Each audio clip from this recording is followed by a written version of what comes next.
Suite après avoir vu donc la vidéo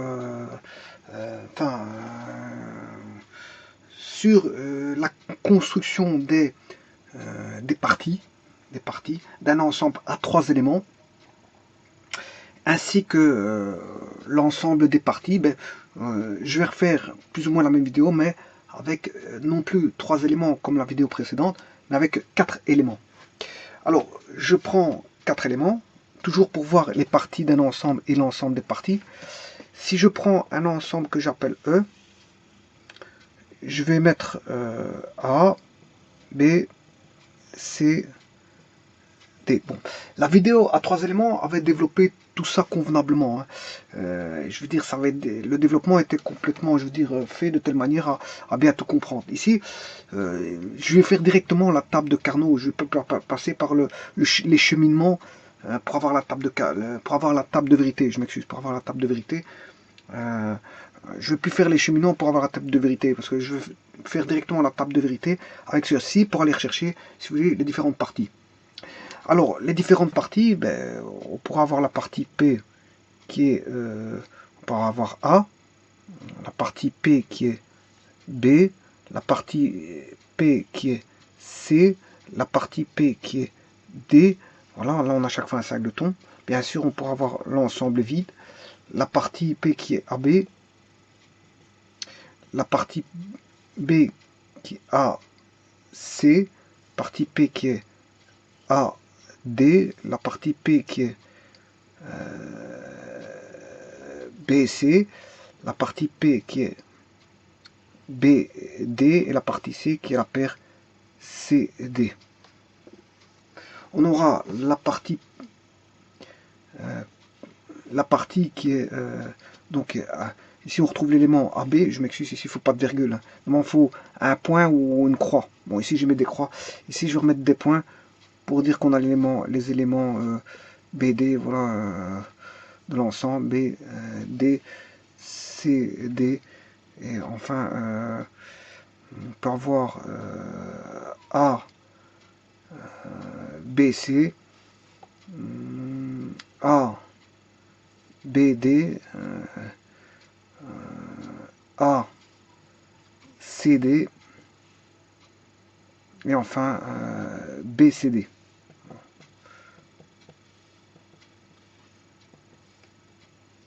Voilà, la partie P. On en a. Normalement, je vous ai montré comment on devait faire pour trouver le nombre de parties. Vous devez faire juste 2 exposants, le nombre d'éléments, 2 exposants 4. Je vous rappelle que cardinal de E fait 4 ici. Vous faites 2 exposants 4, 2 exposants 4, on a ces éléments. 2, 3, 4, 5, 6, 7, 8, 9, 10, 11, 12, 13, 14, 15.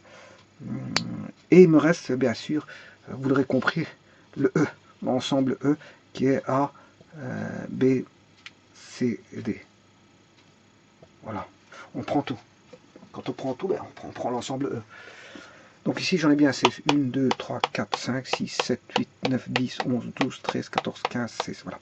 Alors, je vous rappelle encore une fois que l'ensemble de toutes les parties possibles donne un nouvel ensemble qu'on appelle P rond de E.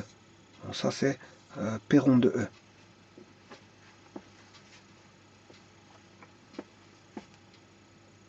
Je vais faire la table de vérité. Bon, comme il y a 16 valeurs, je dois penser à pouvoir les mettre tous déjà sur mon tableau. Les 16. Donc, voilà. 1, 2, 3, 4, 5, 6, 7,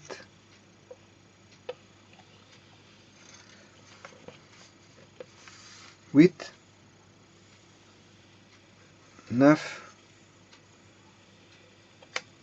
10,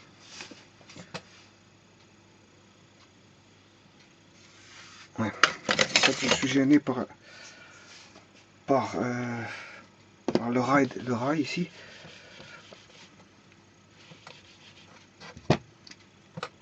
9, 10, 11, 12, 13, 14, bien sûr ici je sais encore en mettre 15, 16, ouais, mais ici c'est un peu trop petit pour écrire, 16 et enfin 17. Normalement avec ça je pourrais tout mettre. Alors ici il y a juste quelque chose qui me semble indélicat. Voilà.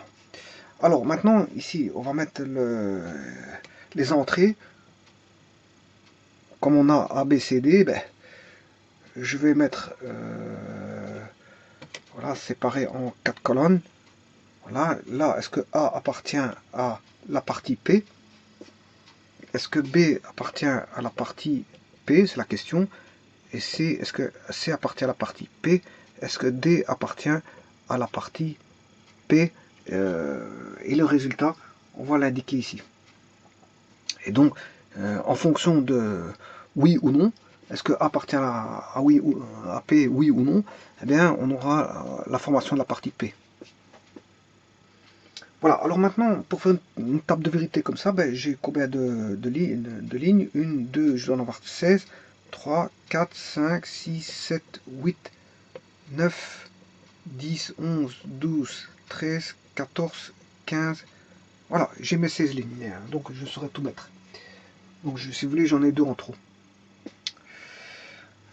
Alors, quand c'est comme ça, vous devez diviser, si vous voulez, en 2 parties.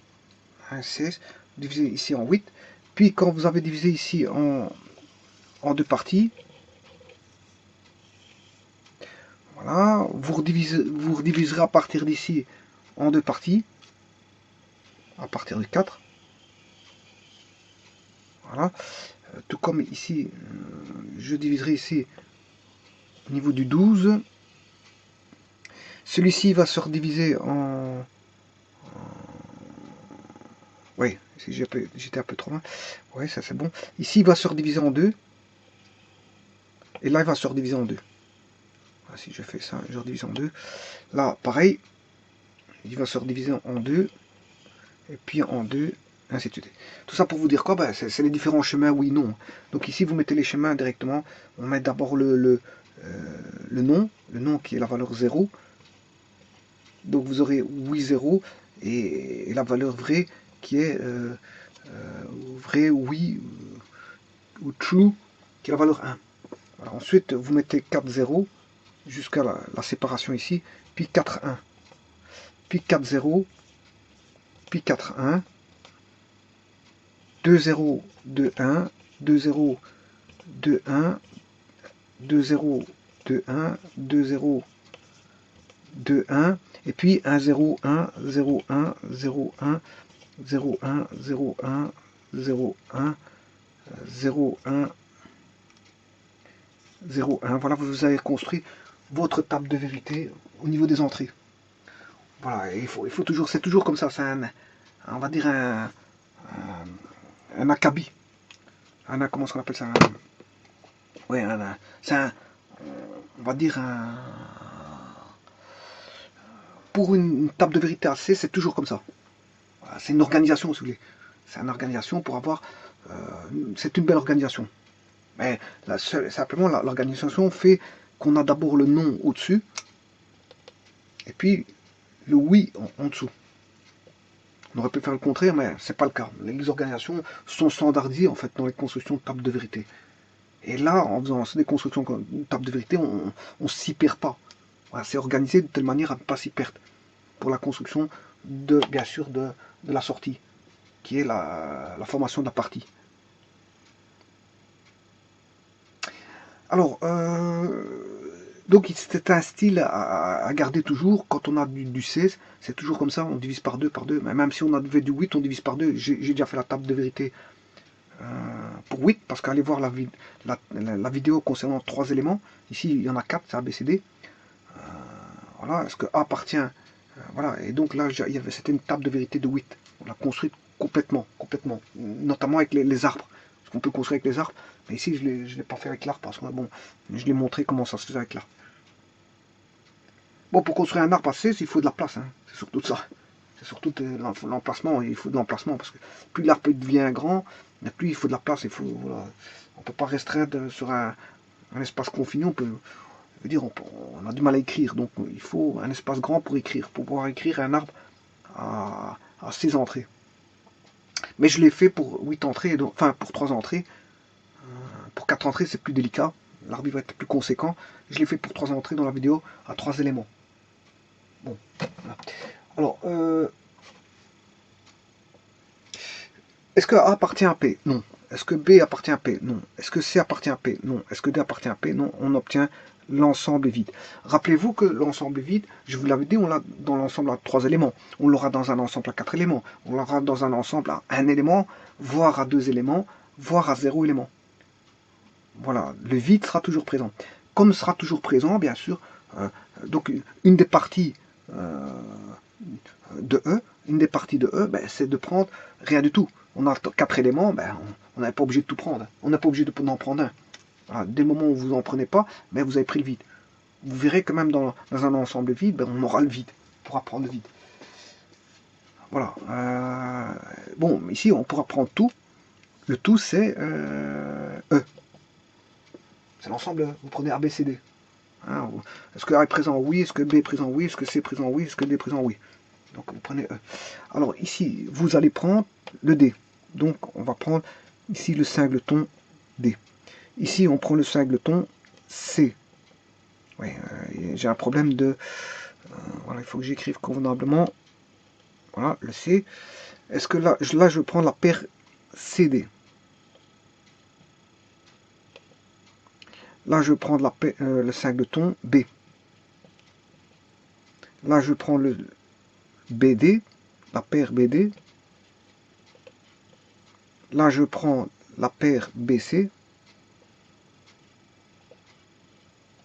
Là, je prends BCD, le trio BCD.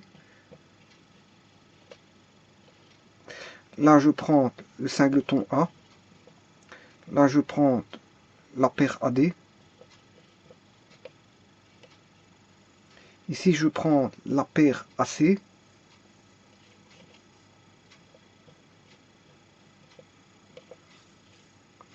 Ici, je prends... Je ne sais pas si on voit. Oui, on peut encore... C'est encore visible. Hein, voilà. Donc ici, je peux prendre encore le trio ACD. Là, je peux prendre la paire AB.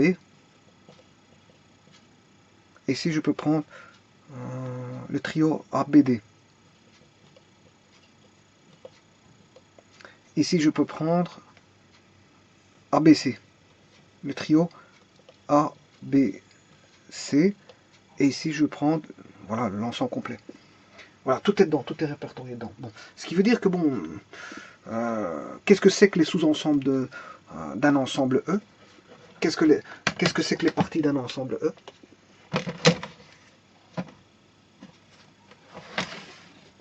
Ouais.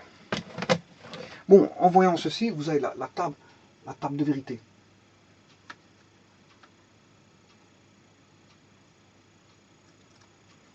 Voilà, donc on la voir ici, il apparaît en cours quand je fais un zoom. D'accord, voilà. J'ai un petit peu zoomé, donc on voit apparaître la table de vérité avec la sortie en résultat pour 4 éléments A, B, C, D.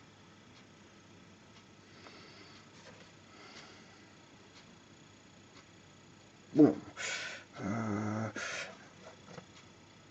Maintenant, revenons à ceci. On a tout ça. Voilà, on a tout. J'ai bien l'ensemble vide. La partie qui est l'ensemble vide. Ici, on voit bien que P est égal à l'ensemble vide. On a P ici qui est égal à E. Et puis, bon, on a tous les P. Alors, quand on appelle par P, qu'est-ce que c'est qu'un sous-ensemble? Un sous-ensemble, c'est P, c'est la formation, si vous voulez, d'un ensemble contenant des éléments appartenant à E. Mais ça peut être tout l'ensemble, comme ça peut être l'ensemble vide. Or, je vous rappelle que E contient déjà l'ensemble vide. Parce que si on peut prendre, l'ensemble vide, c'est qu'il contient l'ensemble E contient l'ensemble vide. Il contient le vide.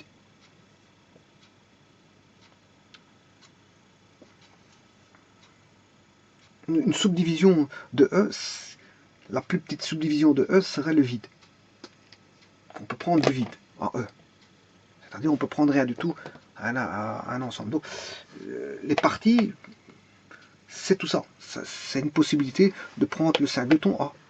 Ça c'est un sous-ensemble. Un sous-ensemble de E, ce serait de prendre le B. Un sous-ensemble de E serait le C. Un sous-ensemble de E serait l'élément uniquement le singleton de D. J'aurais le singleton D. Voilà, j'aurais qu'un élément dans l'ensemble. Maintenant, un sous-ensemble de E, c'est de prendre AB.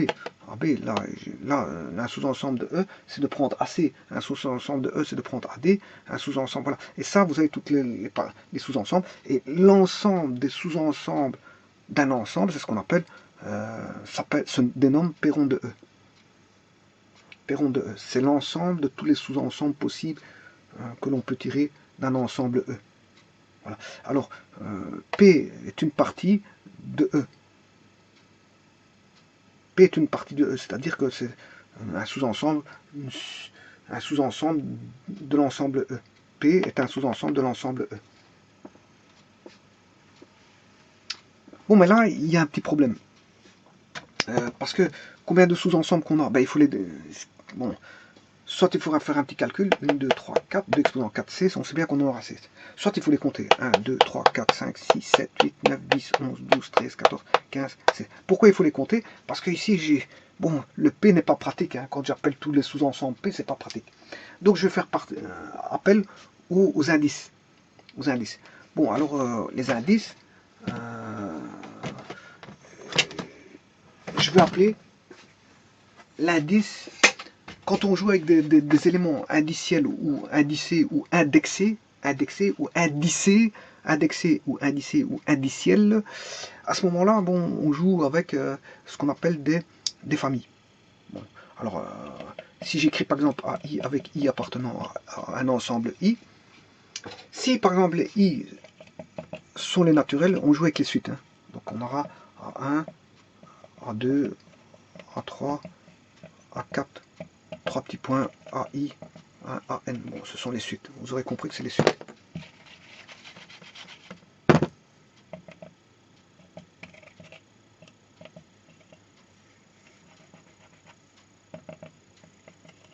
Ouais. Qu'est-ce que c'est que AI? Bon, je vous rappelle que c'est une application. C'est-à-dire que pour AI, A1I, ben, j'ai un AI. Un et un seul. Et ils sont tous distincts. Hein. Dans une application, justement, c'est ça. On n'a qu'une liaison. Elle existe, cette liaison.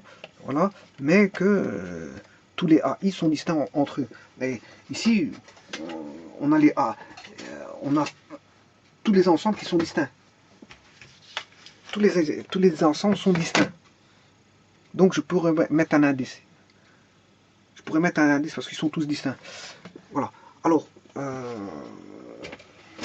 ça c'est ce qu'on appelle la famille d'un ensemble. Voilà. Noté par, si vous voulez, F. Je peux noter ça par F de I. Voilà, F indice I. Je pourrais. Bah, bon, pour éviter toutes des confusions, je vais éviter ceci, parce que vous allez voir pourquoi. Parce qu'on peut vite avoir une confusion dans toutes ces appellations. Hein. Voilà. Faire très attention. Voilà. Donc ici, les AI, ben, c'est I appartenant à un ensemble I donné. Hein. Ce qui veut dire qu'ici, j'ai combien d'ensembles pour l'instant? Pour l'instant, j'ai que les sous-ensembles ici. J'ai 16 sous-ensembles, plus un ensemble qui comprend les sous-ensembles, qui est perron de E. Mais j'ai aussi E. Mais maintenant, le fait que je vais jouer avec des indices, ben, je vais mettre voilà, un ensemble I. Un ensemble I parce que je vais aller rechercher des valeurs de cet ensemble I. Des valeurs. On va voir quelles valeurs qu'on va placer. Hein.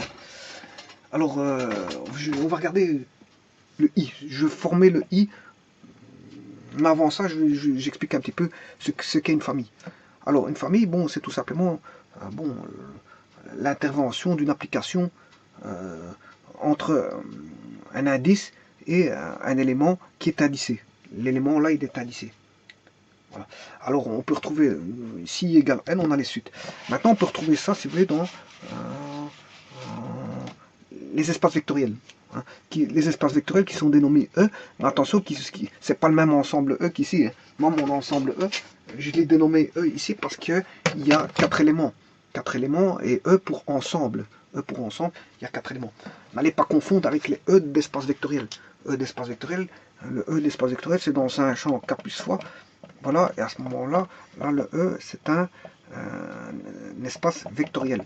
C'est-à-dire qu'il y a des critères pour dire qu'on a un espace vectoriel. On a des critères pour dire qu'on a un espace vectoriel. Donc le E ici n'est pas le même que le I. Ne confondez pas tout. Par contre, ce que je veux dire par là, qu'est-ce que je veux dire par là? Mais que dans les espaces vectoriels, il y a des vecteurs. Un ensemble, un espace vectoriel, des moments où on a voilà, un espace vectoriel sur un champ K plus fois, eh bien là, on a ce qu'on appelle des vecteurs, X, Y, Z, etc. X, Y, 3 petits points Z. Et là, on a alpha, bêta, 3 petits points gamma. Alors, vous voyez que là, l'écriture, elle n'est pas, je veux dire, conforme. Parce que, je veux dire, de Y à Z, j'ai mis 3 petits points. Ça veut dire qu'il y a toute une série de valeurs entre Y et Z. Et entre alpha, bêta, gamma, il y a toute une série de valeurs. Or, comment représenter les valeurs entre Y et Z? Bon, c'est difficile. C'est difficile, hein. Et là, comment représenter les valeurs entre bêta et gamma? Alors que bon, je veux dire, entre bêta, la lettre après bêta, c'est gamma.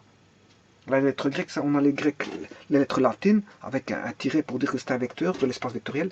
Et là, on a des scalaires qui sont représentés par des voilà, par des lettres grecques, alpha, bêta, gamma. Mais ici, entre Y et Z, le vecteur Y et Z, j'ai une quantité finie de valeurs. Entre bêta et gamma, j'ai une quantité finie une quantité finie de vecteurs, et là, une quantité finie de valeurs de K. Donc, l'écriture là, elle n'est pas très adaptée pour les explications. Tout comme ici, j'ai du P partout. J'ai du P partout. C'est pas adapté pour des explications, parce que toujours, hein, déjà, quand on comptabilise, on ne sait pas en voir combien il y en a. Enfin, en première observation, on ne sait pas voir combien il y en a, parce que j'ai du P partout. Combien il y en a? Ben, il faut calculer, ou alors il faut qu'on compter, voilà, avec un index. Donc, au bout du compte, je dois réindexer. Je dois compter en réindexant. Donc, ouais. Donc voilà. Alors, si je dois compter avec un index pour savoir déjà combien d'éléments qu'il y a, et déjà, si je veux prendre une certaine partie, comment la dénommer? Si ce n'est que montrer avec un index, je veux cette partie-là, ben, je dois quelque part l'indexer. Donc c'est ce qu'on va faire, je vais l'indexer au travers de familles d'éléments. De familles d'éléments. Voilà. Alors ici, comment peut-on résoudre ce problème-là? Ben, vous avez compris que c'est l'indexation. Comment je vais indexer? Ben, je peux appeler X, Y, Z, je vais appeler ça X1, X2 par exemple, Xn. Voilà, je vais mettre les vecteurs maintenant, I appartient à I. Bon, I c'est l'indice, hein. Bon, ici, il appartient de 1 à N. Voilà. Voilà. Tout comme ici, comment je vais indexer voilà ceci? Ben, je veux l'appeler lambda 1, lambda 2, lambda n. L'indexation est la meilleure façon de montrer les choses. De montrer les choses pour aller les rechercher.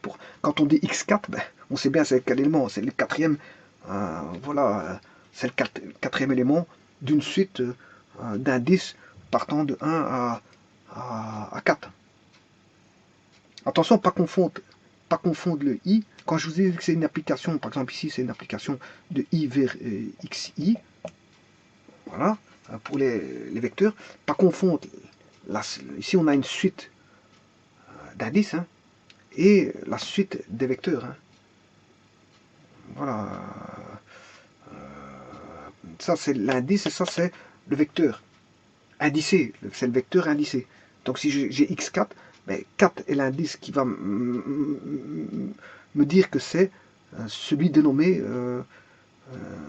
4, qui est après le 3, après l'indice 3. Donc ce sera le vecteur après après l'indice 3, qui lui après, qui est après l'indice 3, qui est après l'indice 2. L'indice 2 qui est après l'indice 1. Donc en fait, l'indice permet de créer un ordre. L'indice permet de créer un ordre. Donc voilà, donc les familles d'un ensemble, ça va être très pratique. Très pratique. Ici, le tout c'est de définir qu'est-ce que c'est que ce I-là. Qu'est-ce que c'est que cet ensemble I-là. Alors, il est variable, cet ensemble I, il est variable en fonction des théories qui sont données, en fonction de ce que l'on a, ben, le I est variable. Alors ici, moi, je vais former une suite, une famille de parties, PI, une famille de parties. Je vais créer une famille de parties. Il y a bien un indice, I, avec I appartenant à I. Voilà. Mais I, il appartient à quoi?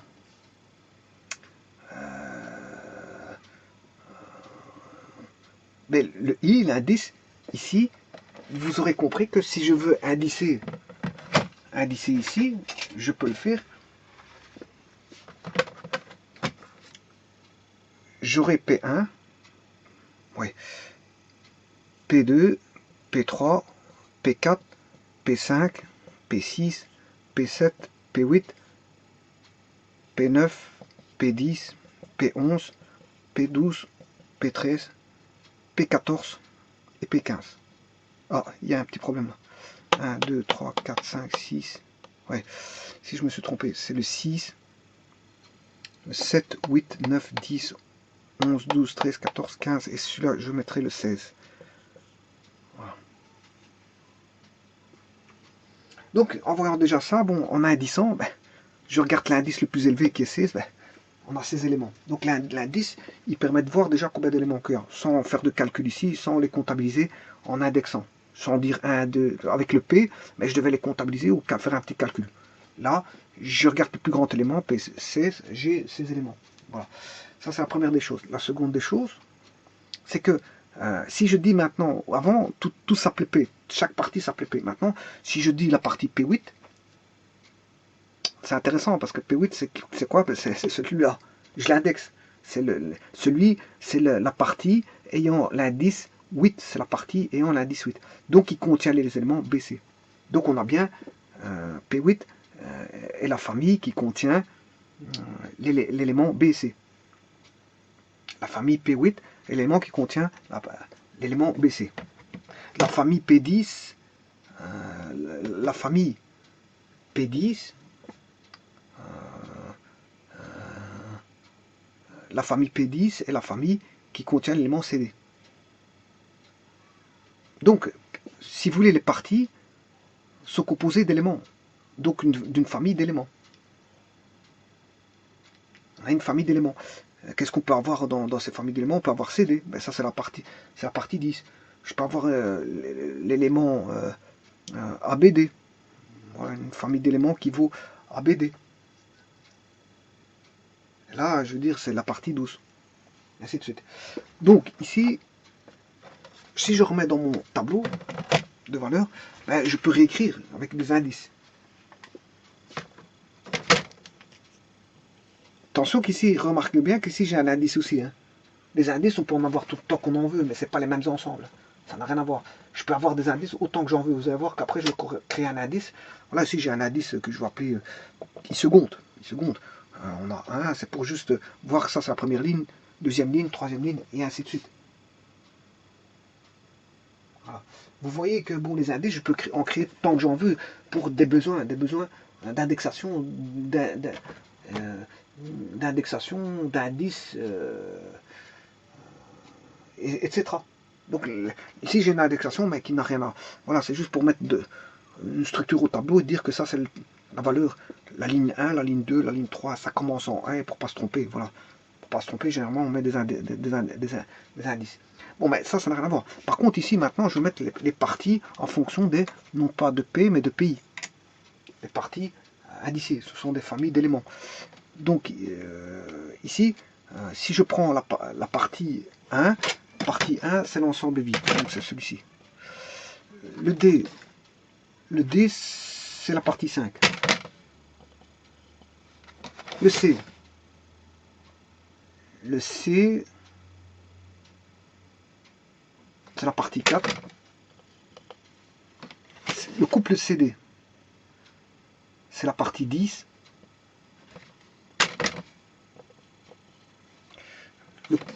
Le 5 de tombée, c'est la partie 3. Le couple BD, c'est la partie 9. Le couple BC, c'est la partie 8. Le trio BCD, ou le triplet BCD, c'est la partie 14. 5 de ton A, c'est la partie 2. Le couple AD, c'est la partie 7. Voilà. Alors, le couple AC, c'est la partie 16. Le trio ACD, c'est la partie 13. Le couple AB, c'est la partie 6. Le trio ABD, c'est la partie 12. Le trio ABC, c'est la partie 11. Et le E, c'est la partie 15. Voilà, tout est indicé. Donc maintenant, on ne parle plus de partie à proprement parler. Donc maintenant, comme j'ai indicé, qu'est-ce que c'est que une partie PI? Ben, un PI est inclus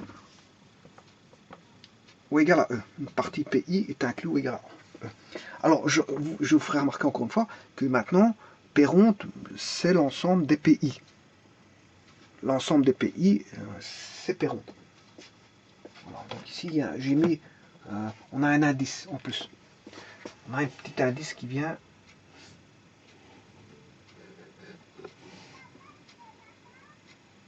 se greffer. On avait la partie P avant, c'était pas pratique de discuter.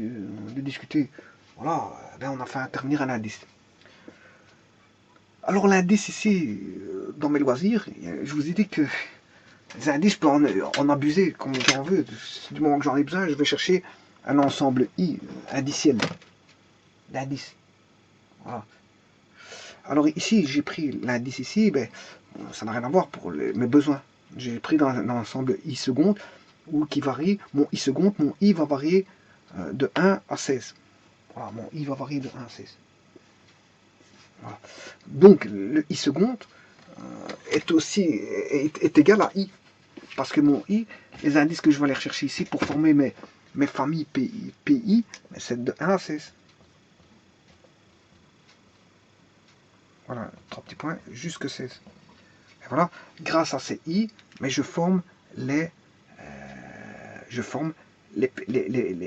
P indices I. Hein. Mais si je vous dis, non, si je vous dis 17, l'indice 17, il n'existe pas. Donc il est en dehors de cet ensemble I, c'est parce qu'il n'y a pas d'indice 17. Il n'y a pas de P indice 17, donc il est en dehors. Il est en dehors. Bon, alors maintenant, allons un peu plus loin. On va analyser ce P-ronde de E. Bon, alors maintenant je vais créer un nouvel indice. Ça, c'est ce qu'on appelle les parties sont des familles d'éléments. Puisque, bon, la famille P12, en fait, c'est une partie 12. La partie d'indice 12 contient les éléments ABD. C'est une famille d'éléments ABD. Une famille d'éléments de E. C'est une famille d'éléments de E. Maintenant, on va monter d'un cran. Hiérarchiquement, qu'est-ce qu'on va faire? Ben, on va rechercher une famille F. Cette fois-ci, je vais aller chercher une famille d'indices FI. Alors, le I va faire partie d'un ensemble. Ici, pour les PI, vous aurez compris que le I, il est compris entre voilà, 1 et 2 exposants n, en fonction du nombre d'éléments. Mais ici, comme il y a 4 éléments, le I est compris entre 1 et 16. Donc j'aurai P1, P2, P3, P4, P5, P6, jusque P16. Voilà, au-delà de C, je ne peux pas avoir P17 parce que voilà, il n'y a que ces éléments. Donc voilà. Mais maintenant, je fais ce que je veux avec les I. Hein. Ici, j'ai une structure, je veux dire, organisationnelle la meilleure possible. La meilleure possible, c'est celle-là, c'est d'avoir des i qui se suivent. Parce que rien ne m'empêche d'avoir, ici, j'aurais pu appeler, c'est mon choix, de dire que ici, c'est la ligne 5, voilà, ça c'est la 5, 7, 9, 10, 27, 33, 45, 55, 102, 32, 44. Pour autant que les nombres ne sortent pas repris. 1002, 49, 63, 1025, 2000 et 7000. Voilà, pourquoi pas. Enfin, ici, j'ai été un peu trop. Voilà, j'ai fait du n'importe quoi. Mais l'indice ici, bon, je peux mettre des indices comme ça, il n'y a pas de problème. Donc mon ensemble i seconde ne vaudra pas 1, 2, 3, mais il vaudra 5, 7, 9, 10, 27, 33, 45, 55, 102, 36, 44, 37, 1002, 49, 63 et 1025. Pourquoi pas? Mais ça n'augure, je veux dire, aucune structure de, comment on appelle ça, l'idéal, c'est d'avoir quelque chose qui, on peut commencer à 5, voilà, 5, 6, 7, 8, 9, là on peut avoir un certain ordre. Du moment que vous avez un certain ordre, ici on peut les ordonner, c'est pas un problème. Hein. Mais le problème c'est que pour les compréhensions, avoir une structure comme ça, c'est du n'importe quoi. Bon, on peut avoir des indices de n'importe quoi, mais au bout du compte, c'est d'avoir des structures logiques hein, qui se suivent. Bon, de 1 à C, ça se suit. De 1 à C, ça se suit. De 1 à C, ça se suit. Donc je peux appeler ça la ligne 1, la ligne 5. Pourquoi pas? Je peux le faire, mais la ligne 2, je peux l'appeler la ligne 7, pourquoi pas? Elle s'appelle ligne 7. Mais pour faire comprendre des choses à certaines personnes, vaut mieux avoir une structure la plus adéquate pour expliquer certaines choses. Donc la structure la plus adéquate, c'est de prendre des valeurs de 1 à 6 pour numéroter les lignes. Voilà, on ne va jamais numéroter de 5, 5, 7, 9. Pourtant, on pourrait. On ne fait jamais ça. Parce que du moment qu'elles sont distinctes, ben, je peux me dire que la ligne 8 correspondra au numéro 55, alors que la ligne 3 correspond au numéro 9. On ne sait pas on sait les distinguer, parce qu'ils ont deux numéros différents. Du moment qu'on sait les distinguer, donc que ce soit une application, si le i est déjà, je veux dire, un nombre distinct, les i doivent être distincts. Les i doivent être un nombre distinct. Voilà, pour créer une application, il faut déjà que les i soient distincts, avant que les valeurs de AI soient distincts. Avant d'avoir les AI distincts, ben, il faut déjà que les i soient distincts. Et bon, si c'est distinct, il n'y a pas de problème. Si c'est distinct, il n'y a pas de problème. Mais ce n'est pas une bonne structure de compréhension, pour donner des explications. Généralement, pour donner des explications, on commence à 1 et on termine, je veux dire, avec des valeurs avançant par pas de 1. Et c'est le cas ici. Ici, j'ai mis des valeurs par pas de 1 pour avoir tous les pays ici. Je n'ai pas commencé en P égale 4. Hein. Je pourrais le faire P4. Mais alors, je terminerai en P20.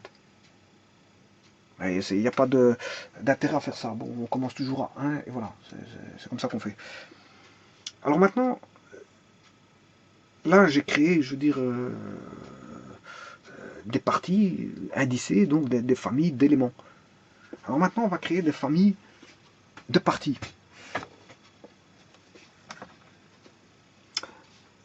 Avec un indice.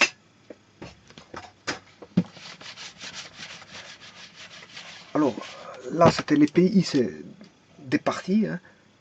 Les parties sont des parties pays, ce sont des familles d'éléments. Ce sont des familles, on va dire, d'éléments. Les pays sont des parties qui sont des familles d'éléments. Voilà pour les pays. Maintenant, je crée des familles de parties que je vais appeler FI. Et vous voyez encore un indice. Cet indice, je ne vais pas le prendre, bien sûr, du même ensemble I. Famille de parties. Alors, je vais prendre F1 qui est égal à l'ensemble vide. Je prends F2 qui est égal à P3, partie 3, partie 4, partie 7, voilà. F3 qui va prendre P1, P2 qui va tout prendre jusque P16. Voilà, bon, je peux créer différentes familles.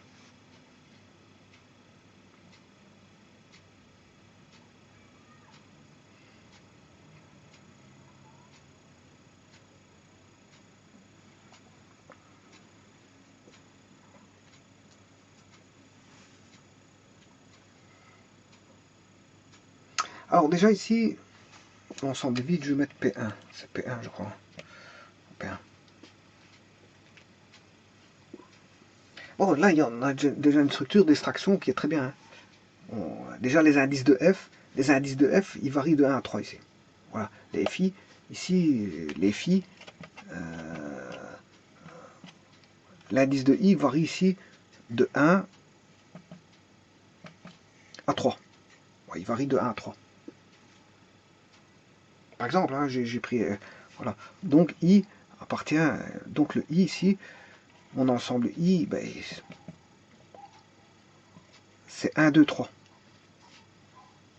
Pour F1, F2, F3. Mais F1 contient une partie. Et c'est...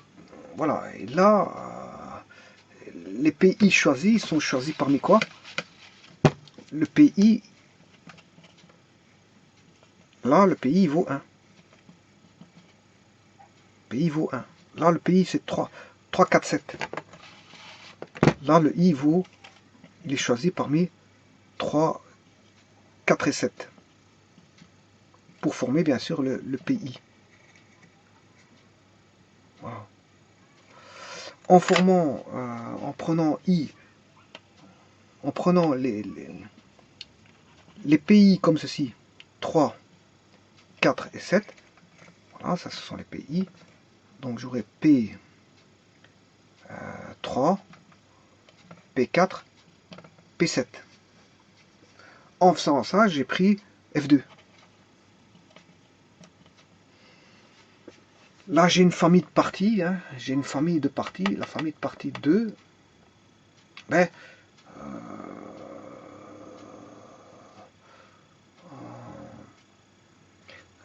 j'ai une famille de parties contenant 3 parties.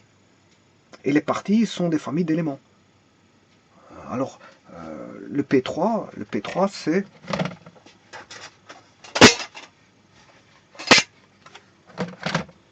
c'est B. Donc il n'a qu'un élément. P3,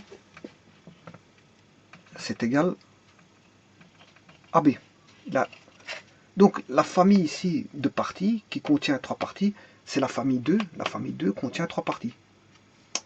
Et comme la partie 3 est une famille 3, c'est la famille, c'est la partie indicée 3, donc il contient un élément. Voilà. Alors la famille 2 contient la partie 4. La partie 4, je vais la chercher. Il contient... Ouais, c'est un 5 de ton, c'est C. Bon, on va aller chercher le 7, partie 7, contient une paire AD. Donc il contient A et D. Bon, il peut contenir jusqu'à un maximum E. Jusqu'à un maximum E. Il peut contenir soit l'ensemble vide, un singleton, l'ensemble vide, un singleton, une paire ou un trio ou encore l'ensemble E complet, c'est-à-dire 4 éléments. Oui, ici c'est des ensembles de 4 éléments.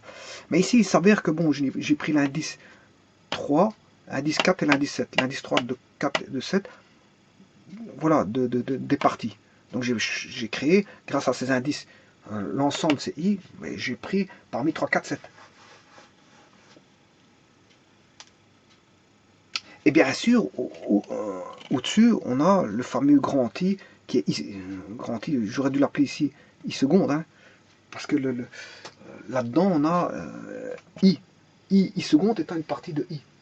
Donc c'est vrai que c'est plutôt I seconde, hein, parce que j'ai un deuxième indice. Le premier étant celui que j'avais défini pour définir les PI qui allaient de 1 à 16, voilà, les parties d'éléments. ben, les parties d'éléments, il y avait 16 possibilités de créer des parties d'éléments. 16 possibilités de créer des parties d'éléments. Donc ça, c'est mon ensemble I. Même mon ensemble I contient 1, 2, 3, 4, 5, 6, jusque 16. Et là, je crée une partie de I seconde, pour créer, je veux dire, des indices. Enfin, je vais chercher une partie de I pour aller rechercher 3 indices, qui est 3, 4, 7. Avec 3, 4, 7, qu'est-ce que je fais? Ben, je crée 3 parties. 3 parties qui est P3, P4, P7. Avec P3, P4, P7, ben, qu'est-ce qu'on fait? P3, c'est la partie 3. Je peux l'indexer, il est indexé, je sais ce que c'est. Je peux aller chercher P4, je sais, il est indexé, je sais ce que c'est. Et je peux aller chercher P7 qui est indexé, je sais ce que c'est. Voilà. Et cet ensemble de parties là, je l'indice. Je l'indice par, si vous voulez, une autre partie qui est I tierce. Il y a I seconde, I tierce. Voilà. Et là, j'indexe avec celui-ci. Je peux aller rechercher voilà, la partie F2, l'indice, je peux aller chercher là ou ailleurs. Hein. Je peux aller chercher dans un autre ensemble séparé que voilà, que j'appelle, bon, je peux comme le 2 existe ici, je vais le chercher là. C'est juste ça. Mais je peux aller chercher d'un ensemble I tierce. I tierce qui contient 2. Là, je vais chercher le 2. Mais là, je vais aller chercher aussi, il contient 1, 2, 3. Ma famille, l'indexation ici, elle va de 1 à 3. Donc 1, 2, 3. 1, 2, 3. C'est l'indexation des FI. Donc voilà, le I est variable hein, en fonction des besoins, c'est ce que je vous avais dit tout à l'heure. Quand je vous ai marqué AI, les AI, quand je vous ai marqué ben, UI avec I appartenant à I, ben, I ça dépend des besoins, bien sûr, vous aurez compris ça. On a une famille, oui, une famille, mais le I dépendant des besoins de l'indexation. Donc ici, j'ai besoin que les indices 1, 2, 3, bon, voilà, si je mets maintenant la famille 4, ben, j'irai chercher parmi 1, 2, 3, 4. On commence toujours à 1, on ne va pas commencer à 4, pourquoi pas, on peut commencer à 4, mais il n'y a pas d'intérêt. Par contre, ici, c'est une sous-partie de I. L'indexation, voilà, parce qu'on n'ira pas au-delà on ne dira pas P20. Donc, si je dis ceci, F4 égale P1, P7, P20, là il y a un non-sens. Il y a un non-sens parce que la partie 20 n'existe pas. Je ne peux faire que 16 parties possibles. Et elles ont été indexées jusqu'à 16, donc on les connaît tous. Donc P20 ici n'existe pas. Donc ça, le F4 n'existera pas, parce que la partie 20 n'existe pas. La partie 1 existe, la partie 7 existe, mais la partie 20 n'existe pas. Donc vous voyez qu'on prend bien de l'ensemble I. Les indexations comment on appelle ça, des indices des parties PI, mais elles proviennent de I qui provient de I qui est entre 1 et 16. 16 inclus. Voilà. Donc quand je dis 3, 4, 7, je peux. Quand je dis 1, 2, 9, je peux. Quand je dis 9, 10, 14 et 16, je peux, il n'y a pas de problème. Je peux prendre au maximum combien d'éléments? Vous allez voir. Vous allez voir. Le minimum que je peux prendre, c'est, dans ma famille, c'est de rien prendre du tout. Hein, je ne suis pas obligé de prendre quelque chose. Voilà. Non, ma famille peut être vide. Voilà, je prends rien. Le minimum que je peux prendre, c'est rien du tout. Je ne prends rien. Bon, ma famille je peux prendre une seule des parties. Par exemple, soit P1, P2, P3 ou P4 seul, P5 seul, P6 seul, jusque P16 seul. Maintenant, je peux prendre une paire. P3, P4, P5, P7, P9, P12. ou encore P15, P14. Voilà, donc on peut prendre une paire, un trio, etc. Par contre, le maximum que je peux prendre, c'est P rond de E. Le maximum que je peux rond, la famille P1, P2, P6, en fait, c'est n'est tout simplement que P rond de E. Voilà. Si je prends toutes les parties possibles, si vous prenez tous les PI, ben cette famille-là, c'est F4 dans mon cas de figure, en fait, c'est P rond de E. Donc F4 vaudra P rond de E. Enfin, F3. Il n'y a pas de F4 ici. C'est F3. Dans mon cas de figure, ici, la famille d'indice 3, la famille des parties, où je prends toutes les parties possibles, mais en fait, c'est P rond de E. Donc, vous voyez qu'ici, j'ai une famille de parties, et les parties sont des familles d'éléments. Donc, en fait, j'ai une famille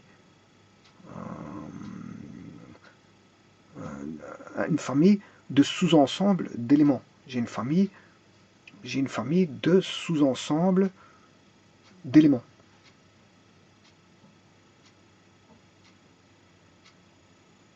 Bien sûr, pris avec une indexation, parce que justement on parle de famille, parce qu'il y a une indexation. Donc, en termes d'ensemble, on aura P rond de E est un ensemble de sous-ensembles. P rond de E est un ensemble de sous-ensembles de l'ensemble E. Mais P rond de E, c'est aussi une famille complète, hein, elle est complète, c'est une famille complète, parce qu'en fait, la famille toute complète, il y a les 16 parties, hein. Enfin, les 16 parties sont là, elles sont toutes là. C'est toutes donc le P rond de E, c'est la famille la plus complète. C'est-à-dire que c'est la famille, P rond de E, c'est la famille contenant le maximum de parties,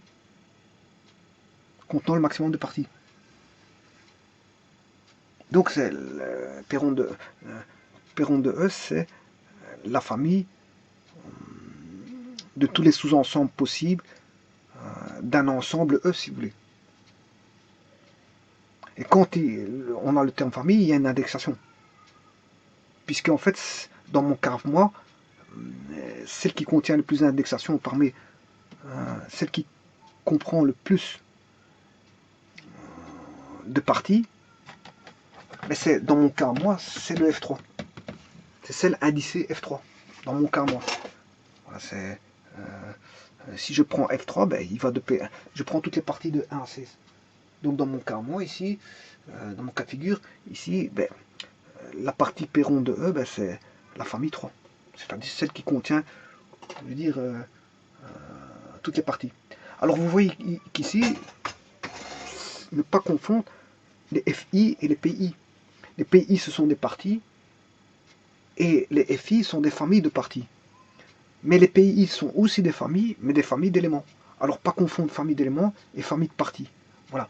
Alors, quand est-ce qu'on parle de famille? Ben, dès le moment où il y a la possibilité de créer une indexation.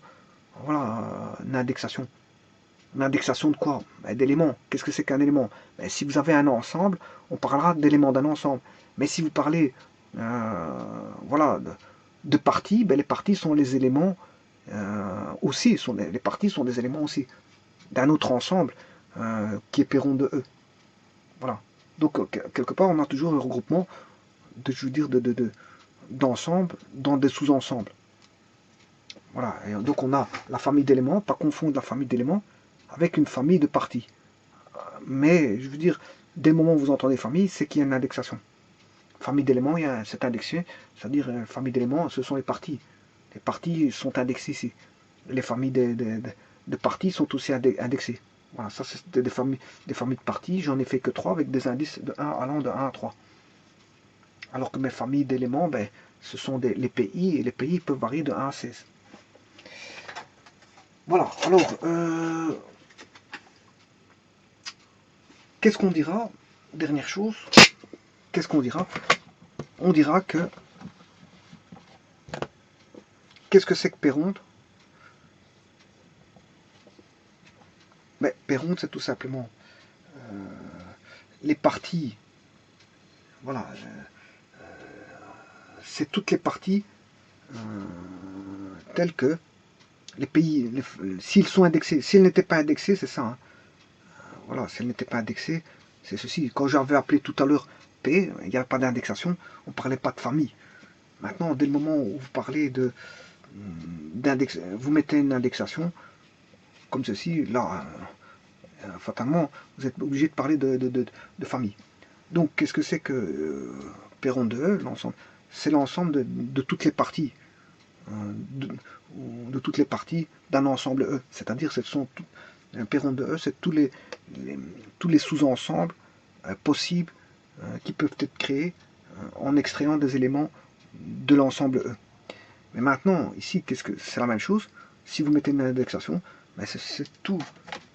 P rond de E, c'est toutes les parties indicées que vous pouvez former, toutes les parties indicées, c'est-à-dire tous les sous-ensembles à dénomination indicée que vous pouvez extraire d'un ensemble E, c'est-à-dire tous les éléments, tous les ensembles pris avec des éléments, je veux dire, toutes les possibilités de prendre des ensembles avec des éléments dedans, et tous distincts, et tous les éléments sont distincts, et voilà, il y a tous les cas possibles, voilà. En d'autres termes, comme vous l'avez indicé, ben, P rond de E devient, c'est la famille des parties, comme vous l'avez indicé.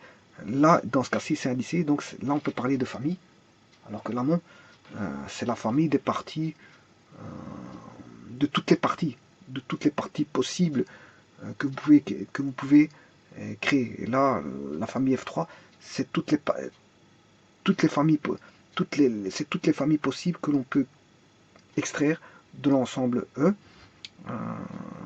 Voilà, aussi bien l'ensemble vide que l'ensemble tout complètement. Et alors, on retrouvera toujours quoi, toujours dans tous les ensembles, l'ensemble vide.